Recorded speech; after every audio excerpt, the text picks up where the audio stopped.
बिस्मिल्लाहिर्रहमानिर्रहीम अस्सलामु अलैकुम वरहमतुल्लाहि वबरकातुहू। नाज़ुकाम, आप देख रहे हैं दुनिया मेरे आगे यूट्यूब चैनल और मैं हूं गुलाम नबी मदनी। इस वीडियो के अंदर अफ़गानिस्तान की ताज़ा तरीन सूरत हाल, अफ़गानिस्तान से मुताल्लिक़ नई खबरें, नई अपडेट्स और मालूमात आपके सामने रखेंगे।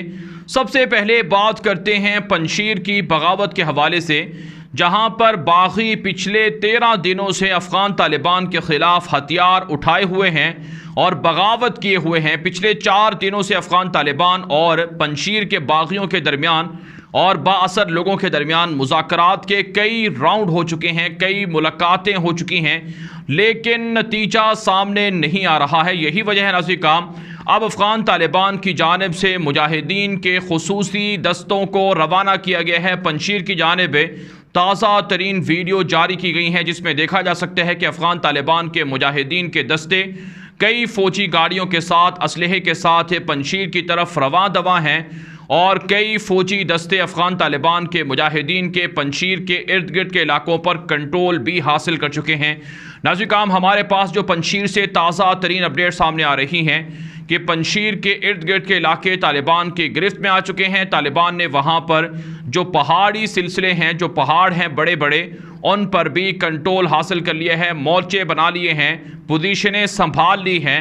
पंजशीर के इर्द गिर्द के इलाकों के अंदर तालिबान के मुजाहिदीन के वाफर मकदार में मुजाहिदीन और कमांडोज मौजूद हैं। इस वक्त पंजशीर को घेरने के लिए अफ़गान तालिबान के तकरीबन 15,000 के करीब फ़ौजी हैं, जिसमें तालिबान की बदरी फ़ौज भी है, तालिबान का रेड यूनिट भी है और तालिबान का फातेह फ़ोर्स भी है, और इसी तरह से तालिबान के दीगर मुजाहिदीन भी हैं जो पंजशीर के अंदर पंजशीर के इर्द गिर्द के इलाकों को कंट्रोल कर रहे हैं। जो हमारे पास रिपोर्ट सामने आ रही हैं कि अफ़गान तालिबान पंजशीर के कई खारजी रास्तों पर कंट्रोल हासिल किए हुए हैं, जो मुहासरे का सबब भी है, मुहासरे का ज़रिया भी है, और अंदर से तालिबान को मुख्तलिफ ज़रियों से राबते भी तालिबान के हो रहे हैं। अगर ये लड़ाई होती है तो इसमें तालिबान ज़रूर इंशाअल्लाह जीत जाएंगे। तालिबान के ज़राए बताते हैं, क्योंकि तालिबान ने मुख्तलिफ स्ट्रेटजीज़ और मुख्तलिफ हिकमत अमलियाँ तय कर ली हैं।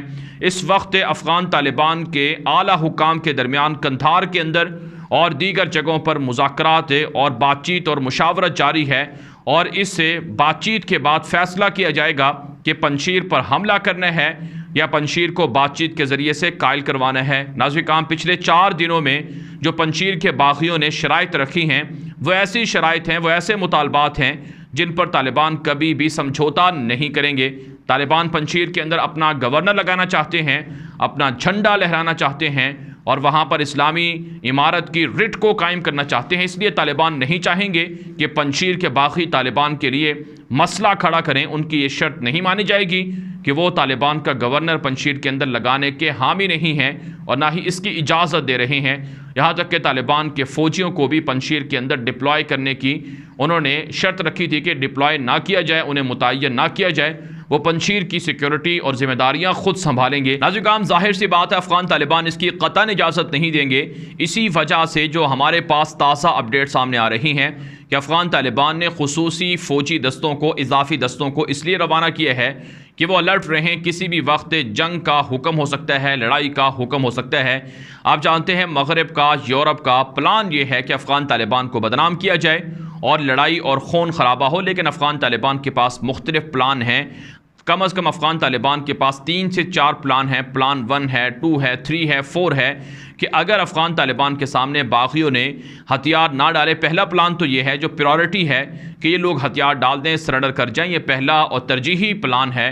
और अगर ये प्लान कामयाब नहीं होता तो फिर दूसरा प्लान ये है कि कुछ लो और कुछ दो की पॉलिसी इख्तियार की जाएगी, मुफाहमत की जाएगी। अगर मुफाहमत भी कामयाब नहीं होती है तो फिर तीसरा प्लान ये है कि अफ़गान तालिबान सालसी करने वाले बाअसर लोगों के ज़रिए से प्रेशर डालेंगे। अगर ये ऑप्शन भी कामयाब नहीं होता है तो फिर अफ़गान तालिबान के पास अगला प्लान जंग का भी है और अगला प्लान नाकाबंदी का भी है, यानी उनका जो तरसील है राशन की, खाने पीने की, इनकी नाकाबंदी, और इसी तरह से फिर लड़ाई और गिरफ्तारियां, ये सारे प्लान का हिस्से हैं। तो इसलिए अफ़गान तालिबान कोशिश कर रहे हैं कि यूरोप की, अमेरिका की जो साजिश और प्लान था कि पंजशीर और इसी तरह से अफ़गानिस्तान के दीगर जगहों में लड़ाई हो, खून खराबा हो, इससे तालिबान बचना चाहते हैं।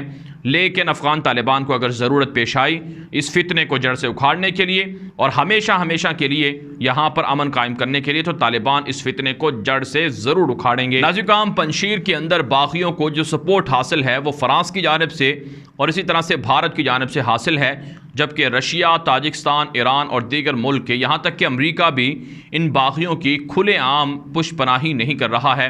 नाज़िकाम, जो अमरीकी कांग्रेस के रुकन हैं और इसी तरह से जो अमेरिका के सेनेट के अरकान हैं वो जो बाइडेन पर तनकीद कर रहे हैं कि हमने अपने इत्तेहादियों को तनहा छोड़ दिया है, उनकी ज़िंदगियों को ख़तरे में डाल दिया है और उन्हें हमने नाकाम करवाया है, जिसकी वजह से अब अमेरिका के लिए ये एक तरह से ज़िल्लत में शिकस्त भी है और अमेरिका पर आइंदा कोई ट्रस्ट नहीं करेगा, उनके इत्तेहादी उन पर भरोसा नहीं करेंगे। इसलिए नाज़िकाम, जो बाइडेन से मुतालबा है कि वो पंजशीर के बागियों को अपोजिशन तस्लीम करे, उनकी हुकूमत को भी तस्लीम करे। लेकिन नाज़िकाम, अफ़गान तालिबान की जानिब से अमेरिका को वार्निंग दी गई है कि अगर वो किसी बगावत का हिस्सा बनेगा तो अमेरिका के लिए तालिबान फिर मुश्किलात खड़ी कर सकते हैं और अमेरिका और तालिबान के दरमियान ताल्लुकात में दरारें आ सकती हैं। इसलिए अमेरिका एलानिया अब बागियों की हिमायत नहीं कर सकता है और ना ही तालिबान की मुखालफत में जा सकता है। लेकिन बहरहाल भारत का मीडिया अगर आप उठाकर देखें तो भारत के हर चैनल पर पंजशीर की बात हो रही है और भारत के हर मीडिया पर पंजशीर के हवाले से रिपोर्टें छप रही हैं, ख़बरें छप रही हैं और झूठी और मनगढ़ंत ख़बरें छप रही हैं कि पंजशीर के अंदर तालिबान को शिकस्त हो रही है और तालिबान को हराया जा रहा है, तालिबान को शिकस्त दी जा रही है। नाज़िकाम, यहाँ पर एक और बड़ी ख़बर है, इसका जिक्र भी ज़रूरी है। अमरुल्लाह सालेह जो अशरफ गनी हुकूमत का नायब सदर था, जिसने अपने आप को अब अफ़गानिस्तान का सदर डिक्लेयर कर रखा है, ये शख्स भी, ये बाकी भी, ये पंजशीर के अंदर मौजूद है। 90 की दिहाई में ये अहमद शाह मसूद के शुमाली इत्तेहाद का हिस्सा हुआ करता था और इसे अफ़गानिस्तान के अंदर CIA का पक्का एजेंट और जासूस करार दिया जाता है। यहाँ तक कि इसके इसराइल की खुफिया एजेंसी मोसाद से भी राबते रहे हैं और भारत की रॉ एजेंसी का भी ये मजबूत तरीन एजेंट है, मजबूत तरीन नुमाइंदा है। इसने अफ़गानिस्तान के सूबा पंजशीर के अंदर बागियों को ना सिर्फ पैसे मुहैया किए हैं बल्कि हथियार भी दिए हैं और इस शख्स के बारे में इल्ज़ाम है, रिपोर्टें सामने आ रही हैं कि इसने कई मिलियन डॉलर पंजशीर के अंदर छुपा कर रखे हुए थे ताकि बवक्त ज़रूरत इनको इस्तेमाल किया जा सके। नाज़िकाम, पंजशीर के अंदर अहमद शाह मसूद के अंदर लड़ाई की इतनी हिम्मत नहीं है जितना लड़ाई ये जो अमरुल्लाह सालेह है ये भड़काना चाहता है, क्योंकि नाज़िकाम, अहमद शाह मसूद का बेटा अहमद ज़िया मसूद ये बरतानिया के अंदर पला बड़ा है और ये अभी चंद हफ्ते पहले ही बरतानिया से वापस आया है। तो ये अय्याशी और इसी तरह से सुकून और तसाहुल पसंद है, इसलिए ये अमरुल्लाह सालेह की तरह लड़ाई करने के लिए इतना कोशा नहीं है, क्योंकि इसके पास कोई ओहदा भी नहीं था। माजी की जो हुकूमत रही है अशरफ गनी हुकूमत, उसमें इसके पास कोई ओहदा नहीं था, लेकिन अमरुल्लाह सालेह के पास नायब सदर का ओहदा था। जाहिर सी बात है, जब उसकी अयाशी छीनी गई है तो उसको तकलीफ़ ज़्यादा है, इसलिए वो तालिबान की मुखालफत में अहमद शाह मसूद के बेटे को भी वरगला रहा है। और ये बात अहमद शाह मसूद का जो मसूद अब हैं, इनके जो दामाद हैं, जो इनके चचा हैं अहमद वली मसूद, उसने भी की है कि मेरे बेटे को अमरुल्लाह सालेह वरगला रहा है, वरना पंजशीर के अंदर लड़ाई की नौबत नहीं आएगी। तो बहरहाल नाज़िकाम, अमरुल्लाह सालेह की जानिब से एक ताज़ा बयान सामने आया है जो उसने BBC पश्तो को इंटरव्यू दिए है बुनियादी तौर पर। इस इंटरव्यू के अंदर अमरुल्लाह सालेह ने कहा है कि अशरफ गनी को चाहिए कि वो YouTube पर अपनी वीडियो देखे कि क्या वो दावे करता था और क्या वो लोगों को बातें बताया करता था, लेकिन उसकी हरकत ये है कि वो ख़ुद भाग गया है और भागकर दुबई के अंदर रुपोश हो गया है। इससे बेहतर था कि अशरफ गनी गिरफ्तारी दे देते और जब वो गिरफ्तार होते तो उसको फ़ायदा सियासी तौर पर मिलता, लोग उसके साथ खड़े होते, आलमी सतह पर भी तालिबान पर प्रेशर आता और तालिबान अशरफ गनी को रिहा कर देते और यूं बदतरीन शिकस्त का सामना न करना पड़ता और हमेशा के लिए अशरफ गनी को तारीख़ के अंदर भगोड़ा सदर करार ना दिया जाता। ये कहा गया है अमरुल्लाह सालेह की जानिब से अशरफ गनी को। नाज़िकाम, एक ख़बर ये भी सामने आ रही है कि जितने भी वज़रा थे अशरफ गनी हुकूमत के, ये सब अफ़गानिस्तान के अंदर लूट खसूट में मुलव्वस रहे हैं। द इकोनॉमिस्ट ने एक रिपोर्ट छापी है कि अफ़गानिस्तान से पिछले कई सालों से डॉलरों को चोरी करके मनी लॉन्ड्रिंग के ज़रिए से मुख्तलिफ मुल्कों में शिफ्ट किया जाता रहा है। सबसे ज़्यादा डॉलर जो चोरी करके मुख्तलिफ मुल्कों में जो शिफ्ट किए गए हैं, उनमें सबसे ज़्यादा डॉलर मुत्तहिदा अरब इमारात के अंदर UAE के अंदर शिफ्ट किए गए हैं, जहाँ पर ये अशरफ गनी अब भी मुकीम है। और अब नाज़रीन काम अशरफ गनी हुकूमत की जो वज़रा थे, जो अहदेदारान थे, जो मुख्तलिफ़ ऑफिशियल अहदों पर फाइज रहे, वो भी अशरफ गनी को लान तान कर रहे हैं, उसे बुरा भला कह रहे हैं। नाज़रीन काम इसमें कोई शक नहीं है, अफ़गान तालिबान के ज़राए ने यह बात कही है कि हम मुख्तलिफ़ मुल्कों से राबता करके ये जो लूटा हुआ पैसा है इसको वापस लाने की कोशिश करेंगे। यानी जो मनी लॉन्ड्रिंग करके अशरफ गनी ने, बिस्मिल्लाह मोहम्मदी ने, हनीफ अतमर ने और दीगर लोगों ने जो पैसा लूटा है अफ़गानिस्तान से, उनसे पैसा वापस लिया जाएगा। उनको अय्याशी नहीं करने दी जाएगी, क्योंकि अफ़गानिस्तान के अवाम को इस पैसे की ज़रूरत है और ये अफ़गान अवाम का पैसा था, यहाँ से चोरी करके बैरून मुल्क मुंतकिल किया गया है, ये अफ़गान तालिबान की जानिब से कहा गया है।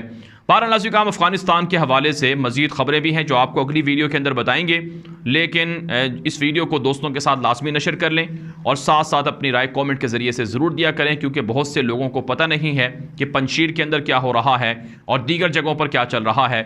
इसलिए अफ़गानिस्तान के हवाले से दुरुस्त, मुस्तनद और हक़ाइक़ और अथेंटिक जो मालूमात हैं, जो हमारे सोर्सेज़ हैं, जो अफ़गानिस्तान के अंदर मौजूद हैं, अफ़गान तालिबान के सहाफ़ी हैं और दीगर जगहों से जो हम आप तक मुस्तनद ख़बरें पहुँचाते हैं, ये ख़बरें दूसरों तक पहुँचाना आपकी भी ज़िम्मेदारी है, ताकि लोगों को पता चले कि प्रोपेगेंडे से लोग बच सकें।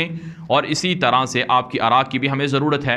अपनी राय कमेंट के ज़रिए से लाजमी दिया करें और साथ साथ दोस्तों को कहें कि वो इस चैनल को लाजमी सब्सक्राइब करें, ताकि दोस्तों को भी, दूसरे लोगों को भी हक़ाइक़ पहुँच सकें। अब तक के लिए इतना ही, इजाज़त दीजिए। अस्सलामु अलैकुम वरहमतुल्लाहि वबरकातुहू।